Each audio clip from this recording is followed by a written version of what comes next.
ನಮಸ್ತೆ ಸ್ನೇಹಿತರೆ, ನನ್ನ ಹೆಸರು AC ಚೆನ್ನಪ್ಪ ಅಂತೇಳಿ. ನಾನು ಮದ್ದೂರಿನ ನಿವಾಸಿ, ನಿವೃತ್ತ ಶಿಕ್ಷಕ.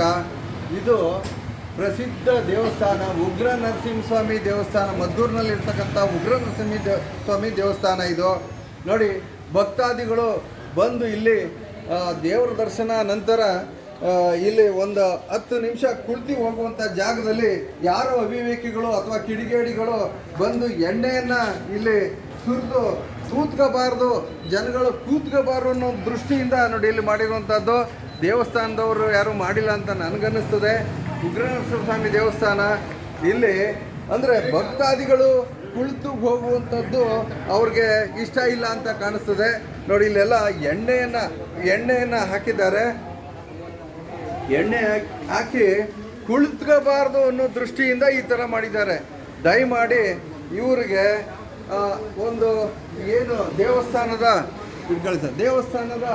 ಒಂದು ಆಡಳಿತ ಮಂಡಳಿಯವರು ಅಥವಾ ಪುರಸಭೆಯ ಒಂದು ಅಧಿಕಾರಿಗಳು ಅಥವಾ ಪೊಲೀಸ್ ಇಲಾಖೆಯೇನೋ ದಯಮಾಡಿ ಇವ್ರಿಗೆ ಶಿಕ್ಷೆ ಆಗಬೇಕು. ಇದನ್ನು ಜನಗಳು ಉಪಯೋಗಿಸ್ಕೋಬೇಕು.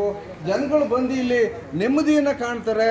ನಿವೃತ್ತ ಶಿಕ್ಷಕರಿರ್ಬೋದು ಅಥವಾ ನಿವೃತ್ತ ವ್ಯಕ್ತಿಗಳು, ವಯಸ್ಸಾದವರು, ಹಿರಿಯ ನಾಗರಿಕರು ಇಲ್ಲಿ ಒಂದು 5 ನಿಮಿಷ ಕೂತ್ಕೊಂಡು ದೇವಸ್ಥಾನಕ್ಕೆ ಹೋಗುವಂಥ ಜಾಗದಲ್ಲಿ ಇಂಥ ಅವಿವೇಕ ಕೆಲಸ ಮಾಡಿದ್ದಾರೆ.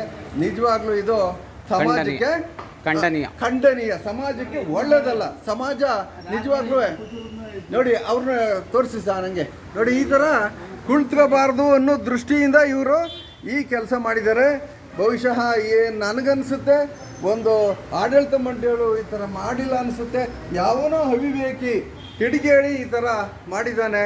ಕೂತ್ಕೊಂಡು ಅಂದರೆ ಏನು, ದೇವಸ್ಥಾನ ತಾವು ಒಂದು ಸ್ವಲ್ಪ ರೆಸ್ಟ್ ತಗೊಂಡು ಹೋಗಬೇಕು, ದರ್ಶನ ಮಾಡ್ಕೊಂಡು ಹೋಗಿ ಅವನು ಒಂದು ನೆಮ್ಮದಿಯಾದ ಒಂದು 5 ನಿಮಿಷ 10 ನಿಮಿಷ ಕೂತ್ಕೋಬಾರ್ದು ಅನ್ನೋದು ಅವರ ದೃಷ್ಟಿ ಇರಬೇಕು ಅಂತ ಕಾಣಿಸ್ತದೆ.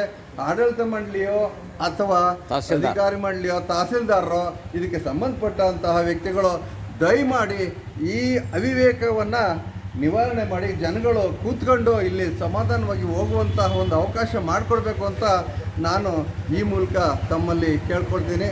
ಸ್ನೇಹಿತರೆ, ಇಷ್ಟು ನನ್ನ ಬೇಡಿಕೆ ಅಷ್ಟೆ.